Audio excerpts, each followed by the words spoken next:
confirm CBI is giving a report where Vijay is involved அவரால் தான் ஆயிடுச்சுன்னா definitely it will affect. இன்னொன்று there is something called code of conduct. இப்போ அதுவும் இருக்கு கரெக்டா. ஸோ இந்த டைம்ல எல்லாம் பொலிட்டிஷியன்ஸை பாருங்க சைலண்டா இருப்பாங்க. ஸோ இந்த டைம்ல சங்கீதா வந்து ஏதாவது அட்வர்ஸா இவர் யூனோ எனி ஒரு எவிடன்ஸோ ஒரு ப்ரூஃபோ ரிலீஸ் பண்ணாங்கன்னா definitely it will effect his nomination. ஒன்று மட்டும் கன்ஃபார்ம், மக்களுக்கு வந்து ஒரு புது லீடர் வேணும், ஒரு நியூ கவர்னன்ஸ் வேணும். ஸோ பார்க்கலாம். நான் என்ன சொல்கிறேன்னா, அவங்களோட பாடி லாங்குவேஜ் பார்த்துட்டு வெளியே வந்துட்டு சிரிக்கிறாங்க, ஃபேன்ஸ் கிட்ட ஹாய் சொல்கிறாங்க, இதெல்லாம் பார்த்துட்டு அப்போது இவருக்கு தான் சாதகமாக வருதா அந்த மாதிரிலாம் டிசைட் பண்ண முடியாது சார். வாண்டட்லி இவரை வந்து டார்கெட் பண்ணி பண்ணுற மாதிரி தான் இருக்கு. அப்படியே அந்த இடத்துல வந்து ஒரு ஃபுட்டேஜ் எடுக்கிறீங்கன்னா அப்போ ஒரு ப்ரீ பிளான் பண்ண மாதிரி தானே ஆயிடும். ஸோ ஐ ஹோப் அந்த மாதிரி எதுவுமே இருக்காதுன்னு நான் நினைக்கிறேன். நிறைய பொலிட்டிக்கல் ஃபிலிம்ஸ் வந்திருக்கு ஆல்ரெடி. பட் ஆமாம், பட் வேணும்ட்டே ஒரு இன்டென்ஷன், ஒரு நோக்கத்தோடு இது வந்து ரிலீஸ் பண்ணக்கூடாதுன்னு தான் பண்ணிட்டு இருக்காங்க வேணும்ட்டே. அது மட்டும் நல்லா தெரியுது. செந்தமிழ் நேருக்கு வணக்கம். நம்ம இன்னைக்கு யாரை மீட் பண்ண போறோம்னு பார்த்தீங்கன்னா அட்வொகேட் பிரீத்தி செட்டி மேம் தான் மீட் பண்ண போறோம். எலெக்ஷன் டேட்டு அறிவிச்சிட்டாங்க, ஸோ ரிசல்ட் டேட்டும் அறிவிச்சிட்டாங்க. எல்லா கட்சியும் வந்து பயங்கரமாக ஒர்க் பண்ணிட்டு இருக்காங்க. இதனாலும் டிவிகே விஜய் கூட பயங்கரமாக ஒர்க் பண்ணிட்டு இருக்காங்க.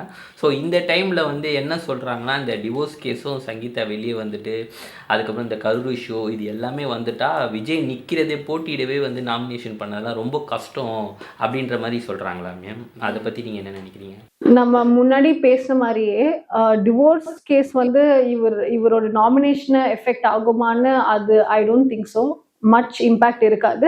பட் அஃப்கோர்ஸ் இப்போ கரூர் வந்து if it is confirm CBI is giving a report where Vijay is involve அவரால் தான் ஆயிடுச்சுன்னா டெஃபினெட்லி இட் வில் எஃபெக்ட். இன்னொன்று there is something called code of conduct.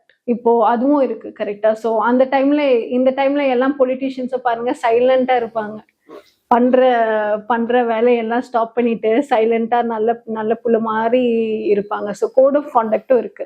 So இந்த டைம்ல சங்கீதா வந்து ஏதாவது அட்வர்ஸா இவர் யூனோ எனி ஒரு எவிடன்ஸோ ஒரு ப்ரூஃபோ ரிலீஸ் பண்ணாங்கன்னா definitely it will effect his nomination. Okay ma'am. இப்போ இந்த நாமினேஷன் பண்ணும்போது ஆக்சுவலாக என்னென்னா ப்ரொசீஜரு, அவங்க ஃபேமிலியில் இருக்கவங்க எல்லாரோட சொத்து மதிப்பு கரெக்டாக எக்ஸாக்டாக சொல்லணும். ஓகேங்களா? கண்டிப்பாக வந்து சங்கீதாவோட இப்போதைக்கு ஒய்ஃபாக இருக்காங்க. ஸோ அதனால் அது வந்து அவங்களோட சொத்து மதிப்பும் என்னன்னு சொல்லணும். இன்கேஸ் அவர் தப்பாக சொல்லிட்டாருன்னா அந்த டைமில் சங்கீதா வந்து இல்லை அவர் தப்பாக சொல்கிறாரு, ஸோ இதெல்லாம் இன்னும் கொஞ்சம் என்னோட சொத்து இருக்குது அப்படின்ற மாதிரி சொல்லி அஃபிஷியலாக சொல்லிட்டாங்கன்னா இவருக்கு வந்து இம்பேக்ட் இருக்குமா அந்த நாமினேஷனில்? ஆமாம் sir, it will. Okay ma'am. இப்போ ஆக்சுவலாக என்னென்னா பெரம்பூரில் நிற்க போகிறாரு அப்படின்ற மாதிரி சொல்லிட்டு இருக்காங்க, பெரம்பூர் அண்ட் வேளச்சேரி. ஸோ அதை பற்றி நீங்கள் என்ன மேம் நினைக்கிறீங்க? அவங்க இன்னும் அஃபிஷியலாக இன்னும் கொடுக்கல கரெக்டாக, அவங்க கன்ஃபர்மேஷன் கொடுக்கல. So we have to just wait and only wait பண்ண தான் நமக்கு தெரியும். அவங்க சொல்கிற வரைக்கும் ஆமாம் பெரம்பூர் வேளச்சேரி சொல்லியிருக்காங்க. பட் பார்க்கலாம், வில் சி. ஆனால் எல்லாரும் என்ன சொல்கிறாங்கன்னா சென்னையில் நின்னா எப்படி ஜெயிப்பார் அவர், அதெல்லாம் வாய்ப்பே இல்லை அப்படின்ற மாதிரி சொல்கிறாங்க. ஸோ ஜெயிப்பாரா அது நிஜமாவே தெரியல சார். நம்ம மக்கள் தான் அதை டிசைட் பண்ணணும். பட் ஒன்று மட்டும் கன்ஃபார்ம், மக்களுக்கு வந்து ஒரு புது லீடர் வேணும், ஒரு நியூ கவர்னன்ஸ் வேணும் கரெக்டா. நம்மளுக்கு வந்து ஒரு சேஞ்ச் வேணும்னு அது மட்டும் எல்லாரும் குறிக்கோளா இருக்காங்க. ஸோ பார்க்கலாம். Ultimately it's in our hands தான், மக்கள் கையில தான் இருக்கு. Okay ma'am. இப்போ வந்து நேற்று லாஸ்ட் வீக் நினைக்கிறேன். ஸோ அவர் வந்து சிபிஐக்கு டெல்லி வரைக்கும் போயிருந்தார். ஸோ உள்ளே போகும்போது வரைக்கும் ஒரு மாதிரி ஒரு பயத்தில் ஒரு மாதிரி தான் போனார். வெளியே வரும்போது ஒரு மாதிரி செம்ம ஜாலியாகிட்டு கார் மேலே ரூஃப் மேலாம் ஏறி கையெல்லாம் காட்டிட்டு ஒரு மாதிரி செம்ம ஜாலியாக வந்தார். அது இங்கே என்ன நடந்தது அது உள்ள, அதை பற்றி என்ன நினைக்கிறீங்க? நான் என்ன சொல்றேன்னா, அவங்களோட பாடி லாங்குவேஜ் பார்த்துட்டு வெளியே வந்துட்டு சிரிக்கிறாங்க, ஃபேன்ஸ் கிட்ட ஹாய் சொல்றாங்க, இதெல்லாம் பார்த்துட்டு அப்போ இவருக்கு தான் சாதகமா வருதா அந்த மாதிரிலாம் டிசைட் பண்ண முடியாது சார். சிரிச்சு சந்தோஷமா இருந்தாவே யாருக்குமே பிடிக்காதுன்னு நினைக்கிறேன். இன்னும் ஏதாவது கமெண்ட் பண்ணணும், பட் அதெல்லாம் பார்த்துட்டு ஜட்ஜ் பண்ண முடியாது சார். ஓகே, அவங்க வெளியே வந்து சிரிச்சிட்டாரு, ஸோ உள்ள வந்து எல்லாம் ஓகே தான் அந்த மாதிரிலாம் நம்ம சொல்லவே முடியாது. ஸோ அவங்க பாடி லாங்குவேஜ் ஃபேன்ஸை க்ரீட் பண்றது that is different. CBI issues totally different thing. So CBI report வந்ததுக்கு அப்புறம் தான் நமக்கு தெரியும்.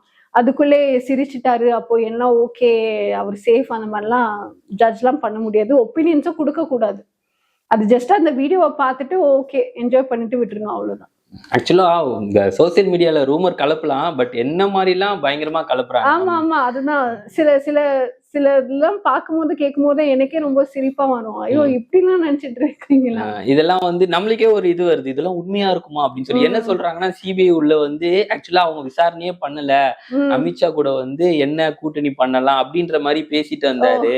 சோ வெளியே வந்து கூட்டணி வேணாம்னு சொன்னே ஜாலி ஆயிட்டாங்க அப்படின்ற மாதிரி எல்லாம் டாக்லாம் போகுது மேம். அதனால கேட்கும் போது ஓ இருக்கலாமோ அப்படின்ற மாதிரிலாம் தோணுது.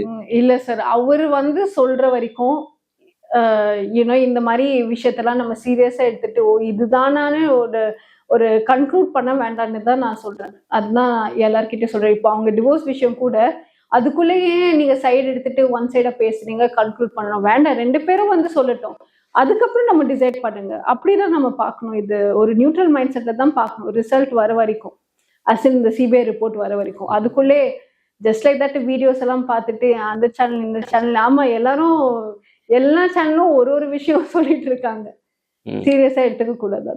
ஓகே, அது வந்து ஆக்சுவலா ஒரு சினிமா மாதிரி தான் இருந்தது.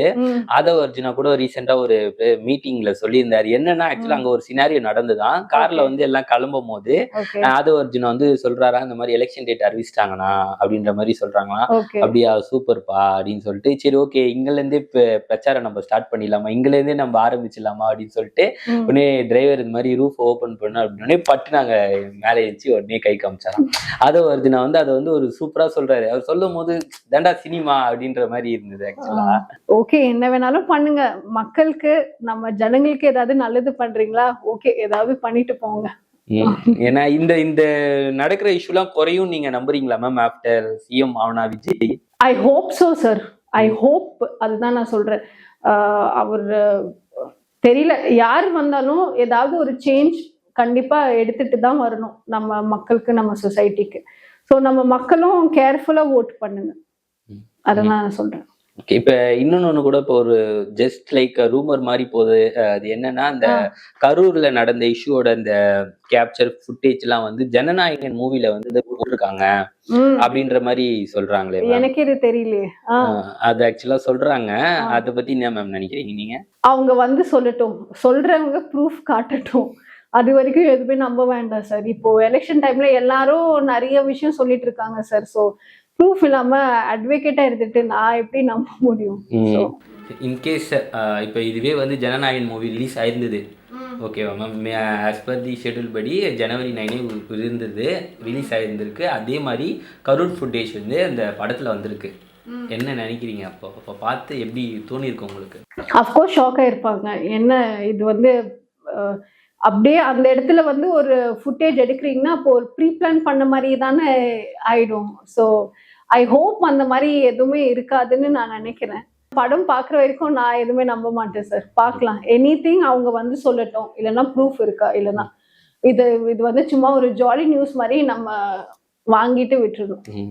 ஆனா ஆக்சுவலா போற போக பார்த்தா படமே ரிலீஸ் ஆகாது போலியே மேம். ஜனநாயகம் என்னதான் ஆச்சு, என்னதான் ஸ்டெப் எடுக்கிறாங்க, அது உங்க கவர்மெண்ட் கிட்ட தான் சார் கேட்கணும். அவங்க தான் ஏதோ பண்ணிட்டு இருக்காங்க, கரெக்டா சதி பண்ணிட்டு இருக்காங்க அந்த படம் ரிலீஸ் பண்றதுக்கு. அந்த படம் அந்த மாதிரி ஆக்சுவலி என்ன இருக்கு அந்த படத்துல கவர்மெண்ட் எஃபெக்ட் பண்ண போகுதுன்னு எனக்கும் தெரியல. ஆமா, but everyone's waiting for the release of that movie. பார்க்கலாம். ஆனா வந்து அந்த நிறைய இந்த கவர்மெண்ட் சொல்றாங்க, அந்த படத்தை பார்த்தவங்க சொல்றாங்க எதனால இது பண்றோம்னா அது வந்து பாதுகாப்புக்கு ஆப்போசிட்டா இருக்கு, ஸோ நிறைய வந்து அரசியல் ரிலேட்டடா இருக்கு, ஸோ இதெல்லாம் குத்தி காமிக்கிறாங்க அப்படின்ற மாதிரிலாம் நிறைய அந்த படத்துல இருக்கான். ஸோ அதனாலதான் வந்து இவ்வளவு தள்ளி போடுறோம் அப்படின்ற மாதிரி சொல்றாங்க. ஸோ இப்பவும் வந்து கொஞ்சம் ஃபர்ஸ்ட் மாதிரி இல்லாம இப்ப வந்து அந்த இஷ்யூ கொஞ்சம் சீக்கிரமா பேச ஆரம்பிக்கிறாங்க. ஏன்னா வந்து ஆஃப்டர் எலெக்ஷன் கண்டிப்பா முடிஞ்சோடனே May 7 ரிலீஸ் பண்ணலாம் அப்படின்ற மாதிரி பேசிட்டு இருக்காங்க. ஸோ அதை பத்தி என்ன மேம் நினைக்கிறீங்க? ஒரு நிறைய பொலிட்டிக்கல் ஃபிலிம்ஸ் வந்திருக்கு ஆல்ரெடி, கரெக்டா? ஸோ இந்த ஃபிலிம் மேஜரா என்ன எஃபெக்ட் பண்ண போகுது, அந்த மாதிரி நம்ம ரூலிங் பார்ட்டி பத்தி என்ன இந்த ஃபிலிம்ல போட்டிருக்காங்கன்னு எனக்கு பர்சனலா தெரியல. பட் ஆமா, பட் வேணும்ட்டே ஒரு இன்டென்ஷன், ஒரு நோக்கத்தோட இது வந்து ரிலீஸ் பண்ணக்கூடாதுன்னு தான் பண்ணிட்டு இருக்காங்க வேணும்ட்டே. அது மட்டும் நல்லா தெரியுது. வேணும்ட்டே தான் நடக்குது. வேணுட்டே அஃப்கோர்ஸ் எவ்ரிதிங் எல்லாமே அந்த டிவோர்ஸ் பீட் எனிதிங் இந்த வாண்டட்லி இவரை வந்து டார்கெட் பண்ணி பண்ற மாதிரி தான் இருக்கு. ஆக்சுவலா வந்து அவர் என்ன தாட்ல இருந்தாருன்னா, ஜனநாயகன் படம் வர ஷெட்யூல் படி வந்திருந்தாங்கன்னா நம்ம படத்துலயே எல்லா பிரச்சாரம் எல்லாம் பண்ணிருக்கலாம் அப்படின்ற மாதிரி. ஏன்னா வந்து ஃபுல்லா அரசியல் தான் இருந்தது அந்த படத்துல. அதுலயே வந்து மக்களுக்கு நிறைய எடுத்துட்டு போயிருக்கலாம் அந்த படத்தோடயே அப்படின்ற மாதிரி நிறைய எதிர்பார்த்திருந்தாரு. பட் அதை ரிலீஸ் பண்ண முடியாம பண்ணிட்டாங்க. ஸோ ஆக்சுவலா பிளான் படி தான் இது வந்து எலெக்ஷன் ரிசல்ட்டுக்கு அப்புறம் தான் இது ரிலீஸ் பண்ற ஒரு இது வந்துருச்சு. ஆல்ரெடி நிறைய அரசியல் படம் வந்தாச்சு. பட் எந்த படம் யாருக்கு என்ன மேஜரா இம்பாக்ட் ஆயிருக்கு கரெக்டா? ஸோ மக்கள் தான் மாறணும், நம்ம தான் மாறணும் சார் இது இந்த டைம்ல. ஆமா, மூவிஸ் இன்ஃப்ளூயன்ஸ் தான் அஃப்கோர்ஸ். மூவிஸ் வந்து எல்லாரையும் இன்ஃப்ளூயன்ஸ் பண்ணும். ஒரு அதுல வந்து நல்லதும் நம்ம கத்துக்கலாம், கெட்டதும் அதுல நம்ம கத்துக்கலாம். இட் இஸ் வந்து அல்டிமேட்லி நம்ம பெர்ஸ்பெக்டிவ், நம்ம அந்த அந்த மூவியை எப்படி எடுத்துக்கிறோம்னு நம்ம கையில தான் இருக்கு. பட் இப்போ நடக்கிறதெல்லாம் வச்சுட்டு நமக்கு மூவிலாம் எதுவும் தேவையில்லை. நமக்கு புரியறதுக்கோ நமக்கு தெரியறதுக்கோ கரெக்டா நமக்கு எல்லாமே தெரிஞ்சிடுச்சு. ஸோ நம்ம தான் ஸ்மார்ட்டா இந்த வாட்டி சேஞ்ச் வேணும்னா ஏதாவது ஸ்மார்ட்டா மக்கள் கரெக்டான டிசிஷன் எடுக்கணும் இந்த டைம். அவங்க அப்பாவோட 60ஆம் கல்யாணத்துக்கே அவர் அட்டன் பண்ணல, ஓகேங்களா? ஹவுஸ் வார்மிங்க்கு போல, 60ஆம் கல்யாணம் அட்டன் பண்ணல. ஆனா வந்து அட்லியோட வைஃப் பேபி ஷவர் மட்டும் போவார் அவரு அப்படின்ற மாதிரி டாக்லாம் போகுது எல்லாம். நீங்க இந்த கொஸ்டின் கேட்கும் போதுமே நிஜமா எனக்கு சிரிப்பா வருது. இதெல்லாமா டிஸ்கஸ் பண்ணிட்டு இருக்காங்க ஒரு பப்ளிக் ஃபோரம்லன்னு அந்த மாதிரி தான் எனக்கு தோணுது. Family matter sir. அவங்க எங்க வேணாலும் போனா எங்க வேணாலும் வரலாம். அது வந்து அவங்களோட டிசிஷன் டிஸ்கிரிஷன். அதெல்லாம் ஒரு பப்ளிக் ஃபோரம்ல உட்காந்து பேசி டிஸ்கஸ் பண்றது இதெல்லாம் நம்ம டைம் வேஸ்ட் பண்றோமான்னு எனக்கு நிஜமாவே சிரிப்பா இருக்கு. ஆமா, simply ignore it all that. நிறைய விஷயம் இருக்கு பேசுறதுக்கு, நிறைய சொசைட்டிக்கு நம்ம கத்துக் கொடுக்கலாம், பேசலாம், டிஸ்கஸ் பண்ணலாம். இதெல்லாம் பேசிட்டு டைம் வேஸ்ட் பண்ணக்கூடாது. எதனால வந்து இவரை பத்தி ரொம்ப பேசுறோம்னா, ஆக்சுவலா வந்து ஒரு தமிழ்நாடு ஒரு சிஎம் ஆக போறான்ற ட்ரை பண்றாரு. பட் இதெல்லாம் ஒரு பார்க்கணும்ல, ஒரு எமோஷனலா வீட்டு ஃபேமிலி சென்டிமெண்டா பார்க்கணும், அதை பார்க்கணும், எல்லாத்தையும் பார்க்கணும். அப்பதான் வந்து அந்த ஃபோக்கஸ் தான் வந்து உனக்கு மக்களுக்கும் இருக்கும். ஸோ அதனால தான் வந்து எல்லாருமே அதுலயும் இன்வால்வ் ஆகுறாங்க விஜய். பட் வீட்டில் என்ன நடக்குதுன்னு அவங்களுக்கு மட்டும்தானே தெரியும். வெளியே வந்து ஓப்பனா சொல்றாங்களா, அதுக்கப்புறம் நம்ம டிசைட் பண்ணிக்கலாம், அதுக்கப்புறம் நம்ம ஒப்பீனியன் கொடுக்கலாம். வீட்டுல என்ன நடக்குதுன்னு, என் வீட்டுல என்ன நடக்குதுன்னு எனக்கு மட்டும்தான் சார் தெரியும். உங்களுக்கு என்ன நடக்குதுன்னு உங்களுக்கு மட்டும்தான் தெரியும். ஸோ நம்ம வெளியே இருந்து பார்க்கும் போதும் எல்லாரும் நிறைய கமெண்ட் கொடுக்கலாம், நிறைய ஒப்பீனியன்ஸ் வைக்கலாம். பட் அதெல்லாம் நம்ம பண்ண வேண்டாம். யாரு பர்சனல் விஷயமும் டிஸ்கஸ் பண்ணிட்டு இல்ல இப்படிதான் பண்ணிட்டாரு ஸ்ட்ராங்கா ஒப்பீனியன் கொடுக்கறது, அதெல்லாம் I think it's simply waste of time. அதை பத்தி பேசவும் வேண்டாம், பேசவும் கூடாதுன்னு தான் நான் நினைக்கிறேன். யூஸ்ஃபுல்லா ஏதாவது பண்ணலாம். ஓகே மேம், யூஸ்ஃபுல்லானே இப்போ இந்த கேள்வி கேட்கும் எனக்கு ஒரு மாதிரியா இருக்கு. மே 4 வந்து ரிசல்ட் டேட்டுன்ற மாதிரி சொல்றாங்க. அன்னைக்கு தான் வந்து த்ரிஷா பர்த்டேவும் கூட. ஸோ இதனால வந்து என்ன சொல்றாங்கன்னா, அவர் வந்து சிஎம் ஆயிட்டு ஒரு பெரிய கிஃப்ட் வந்து த்ரிஷா கொடுக்க போறாரு அப்படின்ற மாதிரி சொல்லிட்டு இருக்காங்க மேம். அதை பத்தி என்ன நினைக்கிறீங்க நீங்க? நான் எதுவுமே நினைக்கல சார். அவர் நமக்கு வந்து ஒரு நல்ல லீடர் வேணும், நம்ம சொசைட்டிக்கு ஒரு சேஞ்ச் வேணும், எங்களுக்கு வந்து சேஃப்டி வேணும். ஓகேவா? சேஃப்டி வேணும், முன்னேறணும், அதுதான். ஸோ நீங்க அந்த டேட்ல வந்து எலெக்ஷனை நீங்க வின் பண்றீங்களோ வின் பண்ணலையோ, உங்களால யாருக்கோ அது ஒரு கிஃப்டோ இல்லையோ, அதெல்லாம் இம்மீடியட். ஏதாவது மக்களுக்கு ஏதாவது நல்லது பண்றீங்களா, பண்ணிட்டு போங்க, அவ்வளவுதான். அதுதான் நான் சொல்ல முடியும். ஆமா, அவர் இன்டென்ஷன் என்னன்னு, அது கிஃப்ட், அதெல்லாம் அவங்களுக்கு தான் தெரியும். நம்ம என்ன அதை பத்தி டிஸ்கஸ் பண்றது? போற போக பார்த்தா என்ன சொல்றாங்கன்னா, த்ரிஷாலையும் ஒரு தொகுதியில நிக்க போறாங்க அப்படின்ற மாதிரி சொல்றாங்க. No comments sir. நிஜமாவே நான் இதுக்கெல்லாம் என்ன ஆன்சர் பண்ணணும்னு எனக்கு தெரியல. அவங்களுக்கு தான் தெரியும். அவங்க என்ன நோக்கத்தோட பண்ணியிருக்காங்க, என்ன இன்டென்ஷன் அவங்களுக்கு தான் தெரியும். இதெல்லாம் ஜஸ்ட் ஒரு நியூஸ் மாதிரி நம்ம கேட்டுட்டு டிஸ்கஸ் பண்ணிட்டு விட்டுறணும். சீரியஸா எல்லாம் அவங்க சொல்ற வரைக்கும் யாருக்குமே அது என்னன்னு தெரியாது. கரெக்டா? ஸோ அதை பத்தி பேசவே வேண்டாம். இவ்வளவு பேசுறாங்களா மேம்? 2 பேரும் வந்து சொல்லணும்ல, இல்ல இந்த மாதிரி எல்லாம் இல்ல, 2 பேரும் அவங்க ஃபேமிலி பாக்குறாங்க, எங்க ஃபேமிலியை நான் பாக்குறேன், என்னோட நோக்கம் வேற அப்படின்ற மாதிரி ஒரு சொல்லலாம்ல. 2 பேரும் யாருமே வந்து வாய் திறக்காதனாலதான் வந்து பப்ளிக் பீப்புள் பேசிட்டே தான் இருக்காங்க. ஏன்னா அவங்களுக்கு தெரியும் இது வந்து இம்பார்ட்டன்ட் இல்ல, நமக்கு பண்றதுக்கு நிறைய விஷயம் இருக்கு. ஸோ அதை பத்தி அவங்க அதான் சொல்றேன், அவங்களே அதை பத்தி பேசுறது இல்லை. நம்ம தான் இதை பத்தி உட்காந்துட்டு அவங்க வீட்டு கதை ஊரு கதை எல்லாம் நம்ம தான் உட்காந்து பேசிட்டு இருக்கோம். அவங்க கிளியரா இருக்காங்க சார். எல்லாரும் அவங்க கோல்ஸ் அவங்க டார்கெட்டை ஃபோக்கஸ் பண்ணிட்டு இருக்காங்க. So, நம்ம பேசுறவங்க தான் வந்து தேவையில்லாத பேசுறோன்ற மாதிரி சொல்றீங்க. ஆமா ஆமா ஆமா பேசுறது கூட ஓகே டிஸ்கஸ் பண்றோம். ஏன்னா பப்ளிக் ஃபோரம்ல வந்துருச்சு. ஸோ எல்லாரும் டிஸ்கஸ் பண்றாங்க, அதை பத்தி பேசுறாங்க, ஓகே. பட் சில பேர் வந்து ரொம்ப ஸ்ட்ராங்கா ஒப்பீனியன்ஸ் வைக்கிறாங்கல்ல, அதுதான் நான் வேண்டான்னு சொல்றேன். அவங்களும் சொல்லட்டும் அவங்க தரப்புல என்ன நடந்ததுன்னு, அதுக்கப்புறம் ஒப்பீனியன்ஸ் கொடுங்க. அட்வொகேட்டா நீங்க சொல்லிடுங்க, எதனா ப்ரூஃப் இருந்தா காட்டுங்க, அப்ப பேசுங்க நீங்க.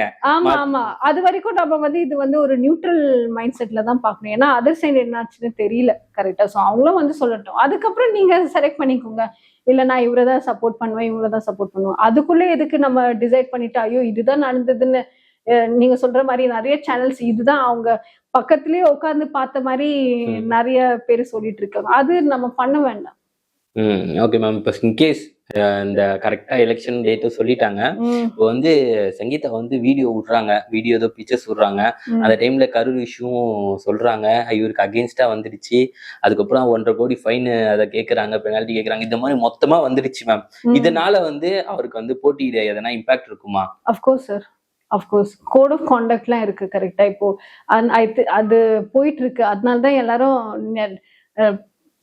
வேலை பண்ற பொலிட்டிஷியன்லாம் இப்போ சும்மா உட்காந்துட்டு இருப்பான். சேஃபா ஐயோ கேர்ஃபுல்லா இருக்கணும், எந்த ரிபாக்கும் வரக்கூடாது, எந்த பிளாக் மார்க்கும் வரக்கூடாது. ஸோ அஃப்கோர்ஸ் அதெல்லாம் எஃபெக்ட் ஆகும். Definitely it will effect his nomination. Yes, but பார்க்கலாம் என்ன நடக்குது. ஓகே மேம், நிறைய விஜய் பத்தி பேசியிருந்தோம். ஆக்சுவலா வந்து நெக்ஸ்ட் இன்டர்வியூலும் கண்டிப்பா நிறைய டாபிக் வரும்னு நினைக்கிறேன் விஜய் பத்தி. ஏன்னா வந்து விஜய் பத்தி தான் போயிட்டே இருக்கு. யாரு என்னன்னால விஜய் சும்மா நடந்தாவே ஓ விஜய் நடக்கிறாரு, எப்படி இவரு நடக்கலாம் அப்படின்ற ஹாய் சொன்னாவே அது அவர் எப்படி ஹாய் சொல்லலாம். ஸோ இந்த மாதிரி தான் ஃபுல்லா போயிட்டு இருக்கு. கண்டிப்பா அடுத்த வீடியோலயும் வந்து நம்ம விஜய் பத்தி என்ன பேசுவோம். ஸோ இது வரைக்கும் டைம் ஸ்பெண்ட் பண்ணது தேங்க்யூ ஸோ மச்.